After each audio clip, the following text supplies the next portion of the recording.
Olá, boa noite. Hoje é terça-feira, dia 21 de janeiro. O Jornal da TV Tati está no ar. Veja o que é destaque nesta noite. Enem, Exame Nacional do Ensino Médio, teve o menor número de alunos com nota máxima na redação dos últimos 10 anos. O calor continua. Temperaturas devem ficar altas na região nos próximos dias. E no quadro Uma Boa Ideia de hoje, vamos conhecer uma empreendedora que transforma lixo em luxo. O Jornal da TV Tati está no ar.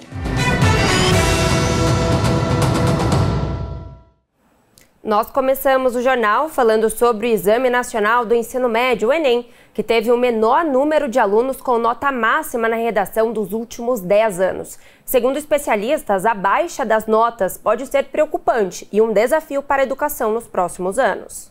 O 2024 da Bianca foi resumido em muita dedicação e foco nos estudos. O resultado? 900 pontos na tão temida redação do Exame Nacional do Ensino Médio, o Enem.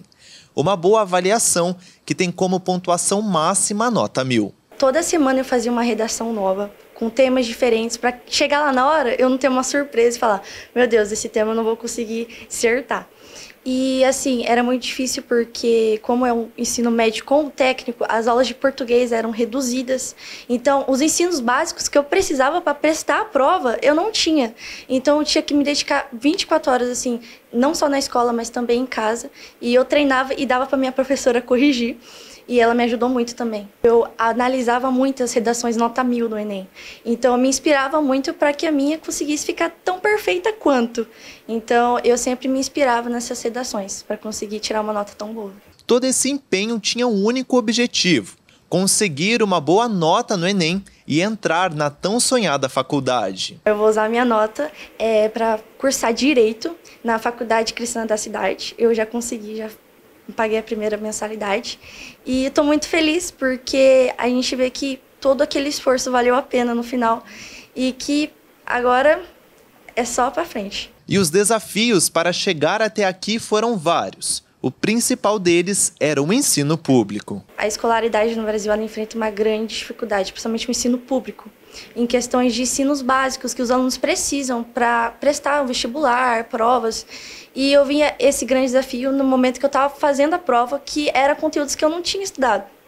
Então eu percebi quão desigual era, ainda mais com essa nova implementação que teve do ensino técnico, que reduziu essas matérias básicas para que a gente conseguisse ter um resultado satisfatório e conseguir um espaço na faculdade. O Enem teve o menor número de alunos que conseguiram atingir a nota máxima na redação nos últimos 10 anos. Apenas 12 dos mais de 3 milhões de participantes conseguiram chegar à pontuação de nota 1000. E desses 12, apenas um é de escola pública. O que pra gente nos faz refletir, né? O que esse aluno tem de diferencial? Com certeza são questões pessoais, familiares, ou mesmo de um movimento dentro dessa escola, porque é um caso único, né? Então, de 12, somente um conseguiu esse patamar.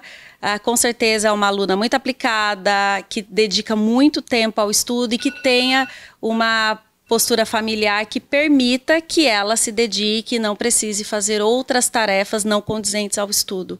Então, isso é uma realidade no Brasil, né? O nosso aluno do ensino médio do setor público hoje, ele também trabalha. Então, a escola compete com o mercado de trabalho. Muitos não conseguem concluir o ensino médio por estar no mercado de trabalho e outros acabam estudando muitas vezes à noite ou faltando muito à escola porque prioriza o trabalho, porque precisa dessa renda. Além dos desafios do dia a dia enfrentados normalmente pela educação, a pandemia que iniciou em 2020 ainda tem refletido nos resultados da classe baixa. A gente chama isso de efeito iceberg. Então, um aluno que no 8º ano, no 9º ano do ensino fundamental, ele enfrentou uma pandemia, teve dificuldade em fazer aulas remotas ou realmente não fez nenhuma aula remota, ele chegou ao ensino médio com uma defasagem de aprendizagem. E esse acúmulo, se ele não for tratado de forma efetiva, ele vai se acumulando ao longo do tempo e os reflexos vão acontecendo posteriormente. Então, com certeza, hoje a gente ainda carrega efeitos da pandemia e muitas políticas públicas já estão iniciando junto ao governo federal, que vem apoiando municípios para implementar recomposição de aprendizagens do ensino médio. Apesar de todos os contras, a esperança que resta é de melhores índices para a educação nacional. Não desista. Eu sei que são muitas dificuldades, muitas inseguranças consigo mesma, mas acredite em você. E um sonho custa caro, mas desistir custa um sonho. Então acredite em você mesmo que você chega lá. A dica é aquelas que os professores sempre falam, né? Leia, revise as informações que são passadas na escola, tire dúvidas dos seus professores, extraiam ali daquele ambiente escolar tudo aquilo que for necessário. Moradores de São José dos Campos que desejam retomar os estudos e concluir o ensino fundamental podem aproveitar a chance de se inscrever na Educação de Jovens e Adultos, o EJA, que é oferecida pela Prefeitura. A modalidade está disponível em 17 escolas municipais de ensino fundamental e também no SEJA, que é o Centro de Educação de Jovens e Adultos aqui de São José. Para mais informações sobre o assunto, acesse o nosso portal othmais.com.br/vale. Ainda falando sobre educação, estudantes têm até às 11h59 de hoje, desta terça-feira, para se inscrever no Sistema de Seleção Unificada, o SISU, deste ano. Segundo o cronograma divulgado pelo Ministério da Educação, o resultado da chamada regular está previsto para dia 26 de janeiro. E as matrículas terão início no dia seguinte. A inscrição é de graça e pode ser feita exclusivamente pelo portal do Acesso Único ao Ensino Superior. Todos os candidatos que participaram sem ser de treinamento do Exame Nacional do Ensino Médio do ano passado e não zeraram a prova de redação podem se inscrever no SISU e concorrer a vagas ofertadas em instituições públicas de ensino superior. Vamos para o nosso primeiro intervalo e depois eu te conto como ficam as temperaturas aqui na nossa região. É daqui a pouco.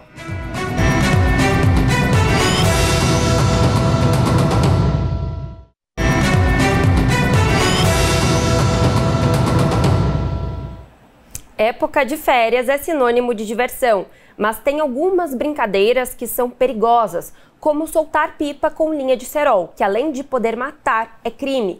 Hoje nós vamos contar a história de um morador aqui de São José dos Campos que quase perdeu a vida por causa de uma linha de pipa com cerol. As marcas no pescoço do Sérgio trazem lembranças de um acidente de trânsito que quase custou a vida dele. Meu acidente ele ocorreu aqui na Dutra, próximo ao CTA. Eu estava indo a trabalho quando uma linha de cerol pegou meu pescoço. Eu não entrei em desespero, mas eu acalmei quando eu vi a situação, a gravidade. Na verdade, um bombeiro de Taubaté voltou na contramão na Dutra ali. Ele foi um anjo ali para mim no momento, né? Ele tirou a camisa dele, me explicou para mim manter a calma até o SAMU chegar. Aí, quando o SAMU chegou, eu fui levado para o Hospital da Vila e lá passei por um procedimento aqui para costurar na hora ali o pescoço, porque estava sangrando muito, a gente fica meio desespero na hora, né? Mas ocorreu tudo bem. Mesmo no desespero, ele manteve a calma até o socorro chegar e ser levado ao hospital. Na hora, a gravidade, eu passei na frente de todo mundo que tinha para fazer a cirurgia. Fez uma lavagem no pescoço, porque como é linha de chilena, que ela não arrebenta e cerol junto, aí eles fizeram uma lavagem. A hora que fizeram essa lavagem, daí eles costuraram novamente para mim poder ficar tranquilo. Aí no outro dia eu já recebi alta, mas você não consegue fazer nada. É uma cirurgia e você fica travado em casa. Eu fiquei 14 dias. Somente na região do Vale do Paraíba, de janeiro a outubro de 2024, foram realizados 326 atendimentos por corte com cerol. Número maior do que o registrado em todo o ano de 2023, quando 161 pacientes foram atendidos. Dados que refletem que, infelizmente, este acidente tem sido cada vez mais comum. Avenidas principais aí, onde que tem gramados grandes, né, onde tem um recuo maior, é ali onde que a galera gosta de praticar lá a pipa, né? Então ali acaba atravessando a linha, acaba atravessando a via, e acaba acontecendo um acidente. O comércio de linhas com cerol é proibido por lei e é considerado crime. A linha com cerol não é um brinquedo, é perigosa e pode ser fatal. Falta aí fiscalização dura em cima disso aí. Tá? No momento que for em cima aonde vende, aonde produz, vai acabar esses problemas aí. Mas enquanto tiver essa falta de fiscalização forte, vai continuar tendo acidentes e mortes aí. Mas quem depende de um transporte tão vulnerável como a motocicleta precisa adotar algumas medidas para não correr tanto risco. Na hora que eu vejo que já tem criança, alguma coisa, eu já dou uma diminuída, não corro mais, porque eu já fico com medo, assim, né? Já passei por isso, eu sei como é, mas não é um trauma, eu só evito mesmo. Aqui em São José mesmo, onde eu já sei que tem a galera soltando pipa, tudo, eu já nem passo. E eu oriento. No dia que quando eu sofri acidente, que os amigos meus foram me visitar, aí todos eles chegavam com a anteninha. Então eles já também estavam, agora teve uma prova, né, que é um amigo. Então eles chegavam e já instalavam a anteninha, quem não tinha. Foi até quando você passa assim numa reportagem, é bom para um incentivo para as próximas pessoas ver que é real. Tem o perigo, né, é complicado. Você em casa deve ter sentido que nos últimos dias as temperaturas subiram muito. E o verão, que estava tímido, agora chegou com tudo. Taubaté registrou por 3 dias seguidos recorde de calor, passando dos 35 graus. Nesses últimos 2 anos, especialmente 23 e 24, nós tivemos recorde de temperatura em diferentes regiões do país, né? No ano de 2023, a gente teve ali principalmente entre região central da Bahia com o norte de Minas Gerais. Mas, por outro lado, em 2024, a gente teve praticamente todo o estado de São Paulo, inclusive Vale do Paraíba, né, até a região norte do país. Então, esses 2 últimos anos, eles foram recorde de temperatura e estavam relacionados com a ocorrência do fenômeno El Niño, mas também efeitos do Oceano Atlântico Tropical Norte. Tivemos, sim, recordes agora, só que há uma crescente, uma tendência crescente de temperatura já desde a Revolução Industrial, né? Os dados que nós analisamos, iniciados na década de 40, nós vemos, em diferentes partes do país, essa tendência de aumento de temperatura. Então, há uma tendência de aumento de temperatura em todo o território, em todo o Brasil, todo o país, só que nos últimos anos o que a gente tem visto além dessa crescente tendência de temperatura, a maior ocorrência de ondas de calor, de dias mais quentes do que é considerado como normal. Uma onda de calor ela é definida quando a gente tem pelo menos 3 dias consecutivos com temperaturas muito acima do normal. Por 3 dias seguidos. E o que a gente tem observado é que nesses últimos anos a frequência e o intervalo da ocorrência de um evento para o outro tem ficado cada vez mais curta. Então são 2 coisas, A gente tem essa tendência de aumento de temperatura em todo o país, todo o território, e a gente tem esse aumento mais recente dos últimos anos de ondas de calor. Então, a gente tem como principal causa, a emissão de gases de efeito estufa, mas potencializados também localmente por essas questões, de urbanização e também de remoção de vegetação. Infelizmente, o aumento da ocorrência de extremos de calor que a gente tem vivenciado, tanto os animais como os seres humanos, como toda a biosfera, ela tem uma certa adaptação, mas é uma adaptação que também tem seu limite. O corpo humano tem seu limite de adaptação também. A temperatura continuando aumentando, significa o quê? Que a mudança de temperatura está muito mais rápido do que a gente consegue se adaptar. Então, por isso que a gente chama essa questão de emergência climática, porque as mudanças estão muito mais rápido do que é possível se adaptar. E a gente sabe que esse aumento crescente de temperatura contribui para o aumento de doenças cardiovasculares, maior risco de morte, principalmente em população mais vulnerável, as crianças e também mais idosos. Além disso, a gente tem também esse impacto, tanto na fauna quanto na flora, na produção agrícola também, não é só a falta de chuva que causa perdas agrícolas, a temperatura extrema também causa, a combinação dos dois ainda pior, mas também contribui. A gente tem também problemas com maior risco de fogo, não nessa época de chuvosa, mas se acontece extremo de calor, vai lá, percorre, e continua durando até a estação seca, aí sim a gente tem um maior risco também de incêndios, ou seja, impactos também para a saúde. Então, o calor pode impactar a saúde, olhando o setor saúde, de diferentes maneiras. Além disso, a gente precisa destacar também que o aumento de temperatura também contribui para maior risco também de doenças tropicais, como, por exemplo, a dengue, porque a gente tem uma expansão do habitat dos vetores. O aumento de temperatura, essas áreas de temperatura elevadas também contribuem para maior ocorrência de doenças como dengue, por exemplo. E claro que está quente em toda a região, mas amanhã deve ter chuva com trovoadas no período da tarde aqui no Vale do Paraíba e também no litoral norte. Vamos ver então como ficam as temperaturas de algumas cidades aqui no nosso telão. Em São José dos Campos, máxima de 34 graus e mínima de 20. Em Guaratinguetá, no fundo do vale, máxima de 34 graus também e mínima de 19. Já em São Sebastião vai estar bastante abafado, máxima de 37 graus e a mínima de 22. Em Campos do Jordão, ainda calor, mas a temperatura um pouquinho amena, máxima de 26 e mínima de 18 graus. Mais um intervalo por aqui e voltamos já. É rapidinho, não sai daí.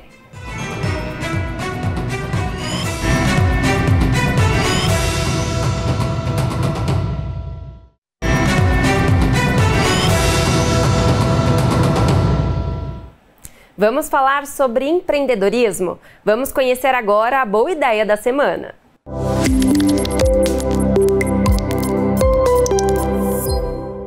E a reportagem de hoje é sobre uma empreendedora que desde 2019 transforma material reciclado em roupas e lucra com esse mercado sustentável.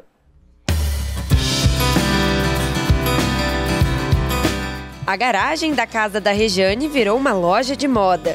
Por aqui, ela transforma o material reciclado que iria para o lixo em peças únicas e exclusivas. A artesã usa tampinhas, garrafas PET e a principal matéria-prima, lacre de latas de alumínio. A montagem, primeiro eu faço bastante tira de crochê, vou fazendo. Deixa eu pegar aqui, tem uma bem aqui. Ó, vou fazendo tiras de crochê, eu chamo isso de tiras. Faço bastante. Aqui, se eu quiser inventar alguma peça, já vai dar. Daí eu crio o desenho aqui, nem passo pro papel, que eu não sei desenhar. Eu não sei desenhar no papel, e daí eu desenvolvo. Vestido, pelo menos 1 mês, 2 meses, dependendo do vestido, né? Assim, os longos principalmente, né? Eu compro, assim, 4, 5 quilos. Eu não sofro muito, não, porque eu não fico contando. Olha, eu não conto, gente.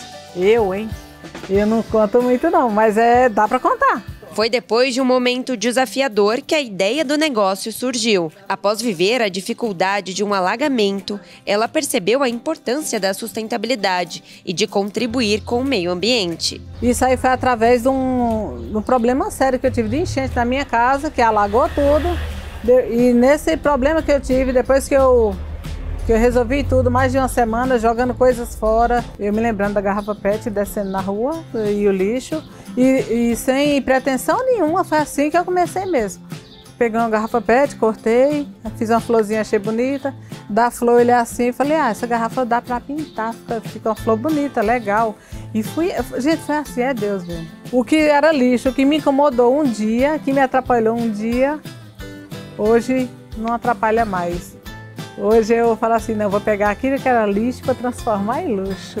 E vou incentivar pessoas a reciclar. E claro que eu tive que experimentar uma das peças. Olha só como é rica em detalhes. Um poncho como este, a Rejane demora mais ou menos 1 mês para fazer. Agora, olha só este vestido, a riqueza de detalhes. E é tudo pensado por ela, viu? Ela não copia de lugar nenhum, não. Peças como esta saem de São José dos Campos para o mundo. Entre as famosas que já usaram as peças sustentáveis estão Raquel e Tombese, da banda de axé Cheiro de Amor, e a apresentadora Rafa Brites, que usou a roupa em um evento de Halloween. A pessoa pensa que é assim, foi intencional, que ela fez isso e agora quer vender, não sei o quê. Não, não foi. Eu comecei a fazer minhas peças. E como eu trabalho na garagem de casa, eu comecei a enfeitar a garagem. Eu comecei a colocar na rede social, porque até então era muita novidade. Aí o pessoal foi vendo, que material é esse e tal, e conversando e comprando. Mas eu não já fiz na pretensão de vender, não. Porque não ia vender. Onde eu moro aqui não ia vender naquela época, eu acho que era 2015 isso aí. Com muito amor e criatividade, a Rejane acredita que o empreendedorismo nasceu com ela, pois já teve que se reinventar muitas vezes. Eu sou apaixonada de verdade pelo que faço e saber a importância que isso tem, não é? Na natureza e para as próximas gerações principalmente, não é? E a contribuição que eu posso dar, não é? Como ser humano. Eu não fiz faculdade, eu não fiz aula de costura, nem nada assim. E eu consegui desenvolver essas peças e consigo até hoje e repassar, não é? E ensinar para outras pessoas.